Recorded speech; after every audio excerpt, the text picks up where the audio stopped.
May was under intense pressure from her mom. She wanted to reduce her pressure by expressing her feelings to San, but he wasn't there for her at the time. Suddenly, a sharp aura appeared from a distance, and May ran quickly towards it. It was none other than San himself. He apologized to May immediately for making her wait that long. May thanked him for his hard work and asked him how he knew she was there waiting for him. He replied that he had set up an array so if someone stayed there for a long time, he could sense it. The only person who would stay there waiting for him would be May. He then asked if her seclusion was over or not. May replied that not completely, but she was taking a break. In a few days, she was going to take a family test, and after that, the seclusion would be completely over. San sensed that she was suppressing her strength because she wanted to wait for the test to break through. To help her, he took out the crystal mirror and another item and gave it to May to use in the family test, just in case. She was all puzzled as she had no idea what those items were. She inquired about them out of inquisitiveness. He explained that the first item was called the Stone of Blessing, and if someone carried it, the stone would bring him good luck. It came from the Heavenly Fox Holy Mountain in the Ancestral Court. The second item was the mirror, which could be used as a lethal weapon. Both the items could be of great use to her, but she refused to take them as they were too precious for her, and she did not want to waste them. The same case, when viewed from San's perspective, was different. He believed that what was his was hers, and there was no difference between him and her. She could just use them and return them after she got out of the seclusion. May argued further as she didn't agree with his perspective. How could there be no difference between them? She didn't even know what he looked like behind the mask. She hardly knew his background. She insisted that he couldn't just help her over and over again because she did not have anything to give in return. San kept on working on his goal of convincing her to take the items because they could prove to be a lifesaver for her. As far as returning favors was concerned, he offered her something to deal with that too.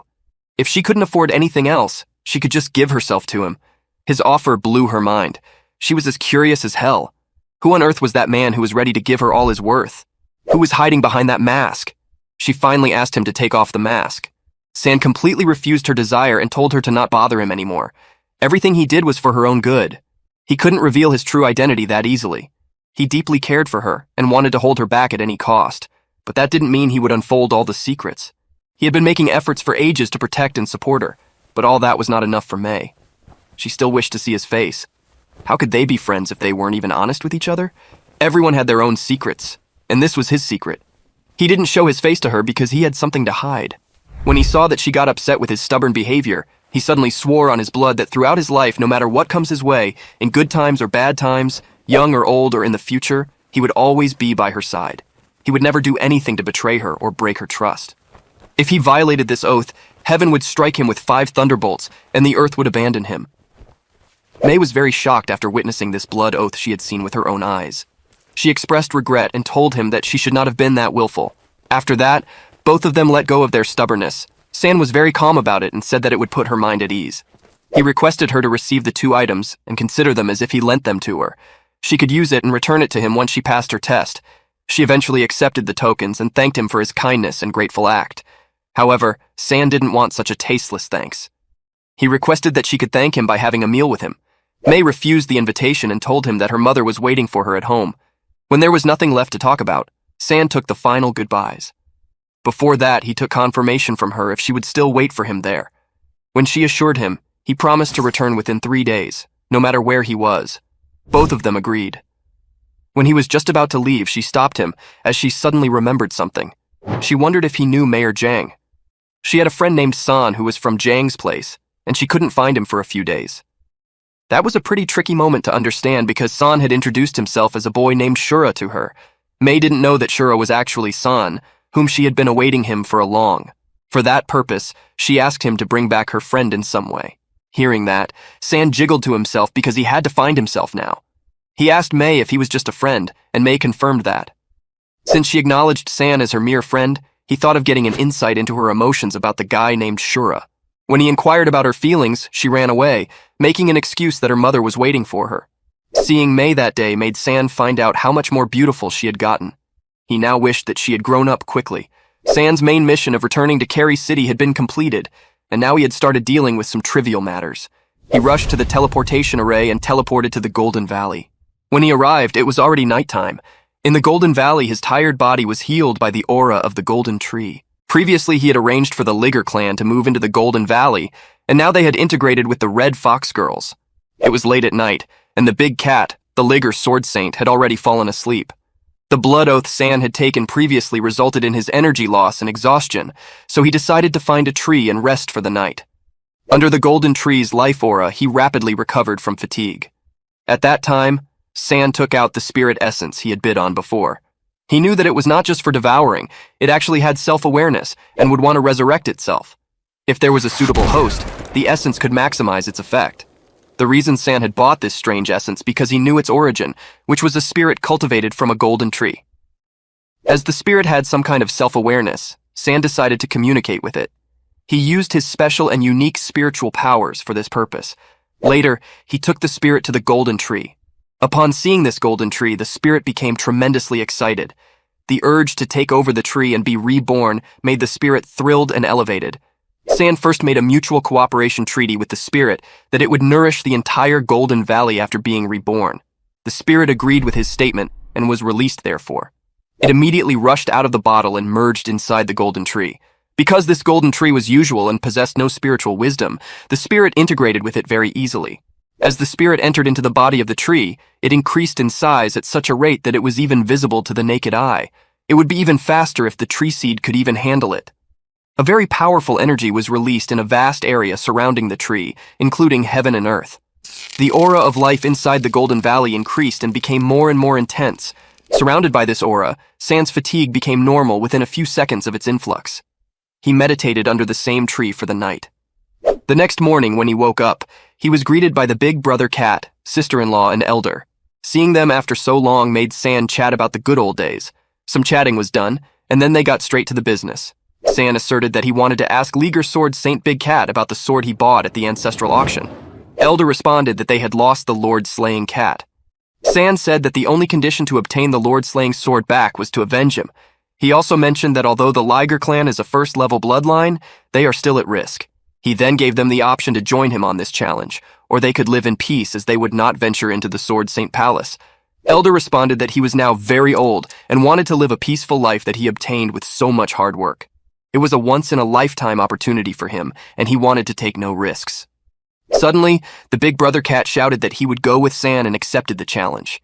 He stated that they cannot let past bad luck dampen their spirits, and if they did not participate, their clan would definitely decline. The Golden Lion clan needed support, and this was their opportunity. He would go alone as if he were defeated. With that idea, his clan wouldn't be affected as much. Then the sister-in-law decided to join the big brother cat too, and said that she wanted to live with him or die. The elder let them go as it was better for their clan and better for the Liger clan in general. San ordered the couple to set off for the ancestral court and wait for him at the White Tiger Hotel. As San had the ability to fly, it was no problem for him to catch up to the big cat couple. After setting them off, San went to the cave where the Red Fox Girls clan was.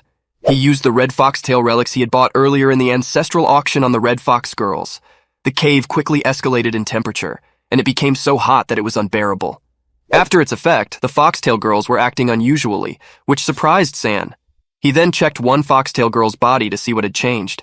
He was shocked to see that the red foxtail relics had purified Yi's bloodline. The reaction was so strong that it burned a lot of life force. Fortunately, Golden Valley was full of aura, and it was able to be replenished in no time. For his experiment, San brought Yi to the golden tree for the purification of the bloodline. With its effect, the process became very easy. The thinner the bloodline, the better the purification effect becomes. Shiliu, with the thinnest bloodline, had the best purification effect. Her cultivation level directly increased by 2 levels. In turn, 18 girls purified their bloodline, which took San an entire day. After that, the girls sat in their caves to cultivate and stabilize their realm. After the bloodline power of the Red Fox Girl clan improved by the foxtail relics, their cultivation level improved a lot. Their cultivation speed in one night was also much faster than before. San was not shiftless that night. He continued to test the efficacy of the foxtail relic. He tried to use them to stimulate the acupoint on his head. Later, he found out that foxtail relics also stimulated his own cultivation speed. With that, the hectic day eventually set in. As the next day dawned, the first thing in the morning he checked on the girls, and their bodies were no longer abnormal. After that, he spread his wings and rushed to the ancestral court. He flew so fast that he arrived before the big cat couple. During his journey, he changed back into his old clothes, which he had previously worn at the ancestral court to conceal his human identity. He then made his way to the White Tiger Hotel and contacted Zhang on the way. Jiang briefly told him about the last auction day, which he had not attended. Because of the allowance of the emperors again, he had no such opportunity to take action. Furthermore, he told San that the Red Fox clan was looking for the person who bought the foxtail relics, but the Lingxi Chamber of Commerce had helped to hide his identity. Getting over the necessary information, San ordered Jiang to gather his friends for a meeting that night. After explaining everything, San went to his room in the White Tiger Hotel. In his room, he found the Ice Girl clan head very angry. She told San to get straight to the point and tell her how he was going to solve the Ice Girl clan's problems. She then further asked San whether he even knew the Ice Girl clan's problems or not. San replied that the Ice Girl clan only had a reproducing problem and was running low on elemental coins. This made the Ice Girl clan's head very furious. He then tried to calm her down as it was all his fault. He told her that he wanted good relations with the Ice Girl clan and wanted to help them with their problems. He even told her that his human companion had inherited the ice transformation. This made the Ice Girl clan's head very shocked. She couldn't believe it. Later, when she calmed down, she told San the problems of her clan. She stated that the Ice Girl clan was a matriarchal clan, and all of its members were women. The way of reproduction was to split and then combine with the new 10,000-year-old mysterious ice to give birth to a spiritual fetus, which would be born after 100 years of pregnancy. That was the reason why the Ice Girl clan had difficulty reproducing. If the clan wanted offspring, they had to be at least at the divine level. The habitat of the Ice Girl clan needs an abundance of ice elements, and they cannot leave the ice in the northern lands for a long time. The ice energy there is necessary for the Ice Girl clan's cultivation, but it is getting thinner and thinner day by day. Only a few people were capable of achieving the divine level that was needed for reproduction. Fewer and fewer people were capable of splitting their consciousness, including the pregnancy period of an entire century. Suddenly, the cause of the whole problem clicked in San's brain. He instantly got excited. According to his perspective, the life energy of heaven and earth was needed for cultivation. Through the years, it got thinner and thinner. The reason for this reduction could be the convergence of the fallen planet's luck towards the ancestral court. The Ice Girl clan was situated at the edge of the continent. This meant that the life energy of heaven and earth there was naturally the thinnest. The head became furious again and started yelling at San with full anger. She said if the problem of their clan was caused by the ancestral court, she would report it to the Great Spirit Emperor of their rich empire. San repeatedly tried to calm her down and stop her from all the negative thoughts, but it appeared as if he couldn't succeed. All of his efforts meant nothing to her. She attacked him with full rage to sweep him out of her way. Anyhow, he blocked her attack pretty easily. Now that she was defeated by him, her jaw dropped out of amazement. San was only at the 9th level of cultivation, so blocking her attack was pretty shocking to her.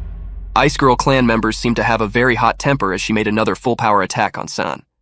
Fortunately, San activated his golden liger flame just in time to block her attack. He told her that gathering luck in the ancestral court was of interest to all the great demon emperors and heavenly spirit emperors, which meant it would be useless to complain in the ancestral court because they would not change anything for the Ice clan.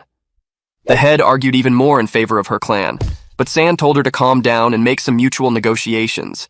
They decided to analyze it carefully. After all, he was her clan's financial sponsor, and she had to respect him no matter what. Just for this reason, the head decided to listen to San's ideas, which might even be really helpful for her because she had no other support in her clan. San was really sick of the head and did not like her attitude at all. But still, being a good man, he helped her through all her problems. San gave her a solution to her cultivation problem. He asked her if they could replace the spirit energy of heaven and earth with life energy. She replied that life energy was even better than heaven and earth. At that point, San thought that the problem was over. The Golden Valley was full of life energy and could save the Ice Girl's issues. If the Ice Girl clan came to the Golden Valley every once in a while, their cultivation problem could be solved easily. The problem was that the Golden Valley was very far away from the northern areas where the Ice Girl clan was situated. The large piece of space-time Pelorta that San had in the ancestral auction could be refined into a super divine tool. Although his cultivation was low at the moment, he could still play the role, but he needed some more time and materials. A teleportation array could be made this way, and could be used to travel to the Golden Valley in seconds. Apart from the cultivating problem, the Ice Girl clan also had reproduction and inheritance problems. These problems only had one solution, which was not very much liked by the Ice Girl clan's head. Humans only needed 10 months to give birth to a new offspring, which is not even 1% of the Ice Girl clan's period. By this, they could combine the human race with the Ice Girls to make offspring in comparatively less time. Theoretically, it would only take a year to double the number of Ice Girls if they were combined with humans. The head became inflamed. She said that mortals could never be combined with their clan. It was not even possible. However, she had to control her anger as she had promised before to stay calm. San further convinced her that the only difference between the offspring would be that their bloodline wouldn't be as pure. This could be tackled because the frozen throne they owned could be used to purify the bloodline. When they cultivate to lord level and higher, there would be no difference in the offspring. Moreover, the first male of the Ice Girl clan could be born in this way and fix their inheritance problem too. This change would make the 10,000-year-old mysterious ice no more useful to them.